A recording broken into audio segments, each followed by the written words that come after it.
और ये कहते हैं कि मेरी फ़ोन पर बात हो गई है और मैंने आज वो आदेश प्राप्त कर लिया। भाइयों, मैं आपसे यही कहना चाहूँगा कि अगर मूर्ख को राजा बनाओगे तो मूर्खता वाले फैसले लेगा। अगर बंदर को राजा बना करके उसके हाथ में अस्तूरा दे दोगे ना, तो गर्दन काट देगा आपकी। और वही हुआ है, बंदर के हाथ में आप लोगों ने अस्तूरा दे दिया। और वो भी उन लोगों को छोड़ करके जो लोग, आप जरा देखिए कि कितने प्यार से, कितने दिमाग से आपके दिल दिमाग को घुमा दिया गया कि आप सिर्फ एक इंसान को टारगेट कर लें, राशिद नसीम को। वो भगौड़ा है, गद्दार है, देशद्रोही है, पता नहीं क्या क्या आप लोगों ने। यार, इससे आपकी लाइबिलिटी, आपने ज़मीन खरीदी, आपने पैसा दिया, आपको ज़मीन मिल रही है, उसमें ये देशद्रोह कहाँ से आ गया? उसे गद्दारी कहाँ से आ गई? राशिद नसीम उस हस्ती का नाम है जिसने लगातार 2-3 सालों तक 2-3 बार विदेश की धरती पर तिरंगा लहराया है और विदेश की धरती पर खड़े होकर के भारत माता की जय के नारे लगाया है। आज तक किसी माई के लाल की औकात हुई है जिसने काम किया हो, जो देशद्रोह की बात करता है मेरे ऊपर? राशिद नसीम ने क्या क्या किया है देश के लिए, वो बताने की ज़रूरत नहीं है कि मैंने क्या क्या किया है देश के लिए। राशिद नसीम का कंट्रीब्यूशन अपने देश के लिए क्या रहा है, बताने की आवश्यकता नहीं है। मैं अपने देश के कानून का बड़ा सम्मान करता हूँ, बहुत इज्जत करता हूँ, और उसी मान सम्मान के साथ मैं आप लोगों के बीच में एक बार फिर से आ करके लौट करके दिखाऊंगा। फिलहाल आप सभी को मैं बताना चाहूँगा कि आज तकरीबन 15 से ज़्यादा ग्रुप बन चुके हैं, 16 ग्रुप बन चुका है। और जैसे ग्रुप बनता है लोग तुरंत ज्वाइन होना शुरू हो जाते हैं। उसके बाद भी बहुत से लोग ऐसे हैं जो मुझे मैसेज करते हैं कि सर प्लीज़ मुझे ग्रुप में ज्वाइन करा दीजिए।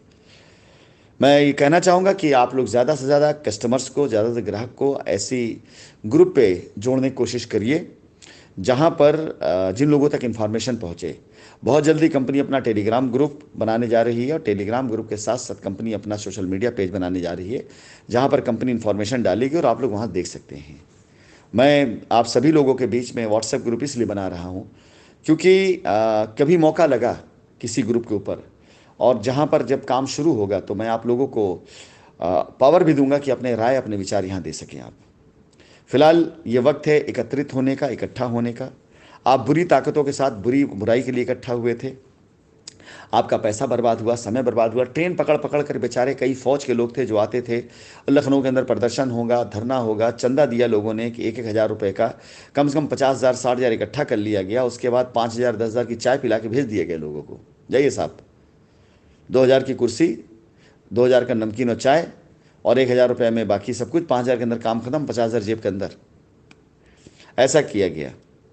जिन जिन लोगों ने प्रदर्शन किया, अपनी फ़ोटो खिंचवा के मुझे भेजा, मुझे भी लगा चलो ठीक है यार, ये बंदा लगता है इसके पास में लोग हैं, मुझसे भी पैसे लेकर गए।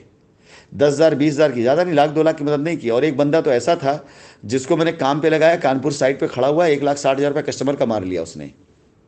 और चिंदी चोर टाइप का आदमी 1,60,000 कस्टमर का मार करके बैठ गया। और मैं अगर किसी को चिंदी चोर या इस तरह की चीज़ें करता हूँ ना, तो वो बंदा टारगेट में मेरे इसलिए है क्योंकि मुझे पता है कि ना इसकी गधे की कोई लाइबिलिटी है और ना इसके किसी रिश्तेदार की लाइबिलिटी है। ससुरा बस खाली कूद रहा है आपसे चंदा खाने के लिए। और चंदाखोरों को तो मैं लतिया के भगाऊंगा, ये समझ लीजिएगा। मैं शायद अब शब्द बोल रहा हूँ, इनकी औकात नहीं कि टिक सकेंगे।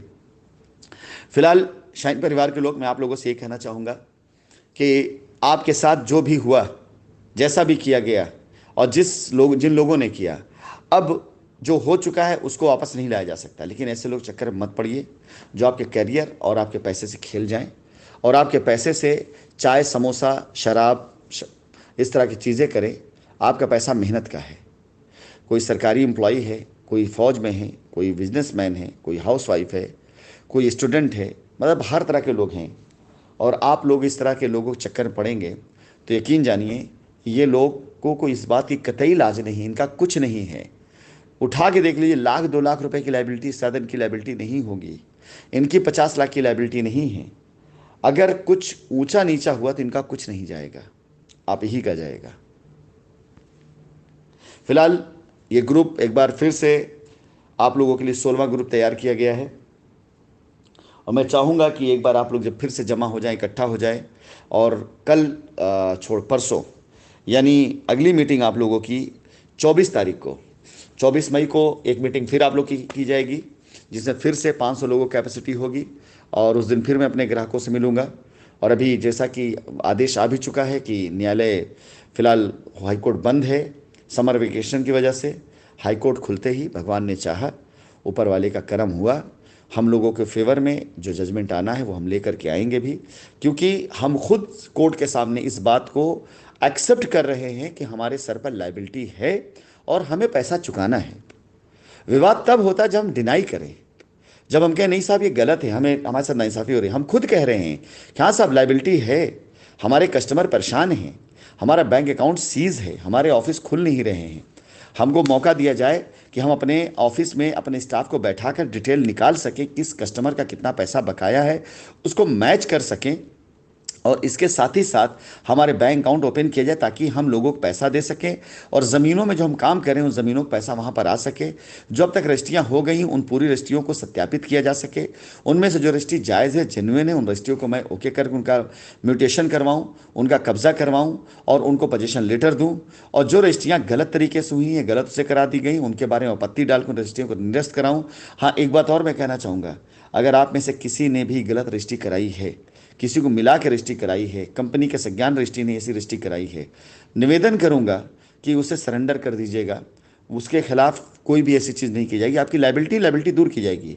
नहीं तो ऐसे सारे केस को बिल्कुल बाकायदा अलग बहुत खतरनाक किसी वकील को दिया जाएगा, जिसका सिर्फ काम यही रहेगा कि ऐसे केस को, ऐसी रजिस्ट्रियों को निरस्त करा करके 420 का मुकदमा दायर करा कर जेल करवाना।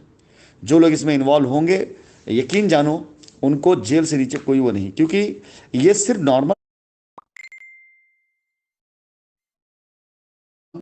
फ्रॉड किए हैं तो आपके ऊपर हमसे बड़ा आरोप लगेगा कि आपने उस मौके का फायदा उठाया है, आपने बरगलाया है लोगों को, पब्लिक को बरगलाया, कंपनी को आप भ्रमित किया आपने, कानून भ्रमित किया आपने, उसका फायदा आपने उठाया, तो ये उससे बड़ा अपराध हो जाता है। सो माय डियर, सभी लोगों से मैं कहना चाहूँगा कि अब की बार हमें एक होकर के अपनी लाइबिलिटी ख़त्म करनी है, हमें इधर उधर नहीं देखना है, हमें कोर्ट के द्वारा दिए गए रास्तों पे चलना है, और तब तक उसका इंतज़ार भी करना है। एक बार रास्ता आ जाएगा, मैं आपके बीच में हूँगा, आपकी राय से मैं चलूँगा, क्योंकि एक सीमित अवधि मैं मांगूंगा, उसके अंदर मुझे सब कुछ ख़त्म भी करना होगा।